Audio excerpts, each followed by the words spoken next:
ఈరోజు నువ్వు దేవుని యందు నిజమైన భయభక్తులు కలిగి ఉండగలవా? ఇంతవరకు దేవుడు అంటే భక్తి ఉంది కానీ నీకు భయంలే. అందును బట్టే పాపాన్ని మాంటలేదు, నువ్వు పాపాన్ని నిరంతరాయంగా జరిగిస్తూనే ఉన్నావు.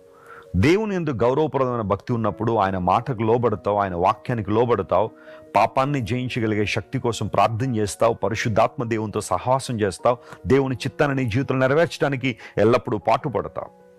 దేవుని యందు భయం లేనప్పుడే ఇష్టానుసారమైన జీవితానికి అలవాటు పడిపోతున్నావు. అయితే ఎప్పుడైతే దేవుని యందు నిజమైన భయభక్తులను కలిగి ఉంటావో, ఆయన గురించి నువ్వు ఆలోచన చేస్తావో, ఇప్పుడు దేవుడు అంటున్నాడు, నేను మీకు నివాస స్థలంగా ఉంటాను, నేనే మీతో నివసిస్తాను, మీలో ఉంటాను, మీతో ఉంటానని దేవుడు వాగ్దానం చేశాడు. ఇది ఎంత గొప్ప ఆదరణ ఇచ్చే మాట.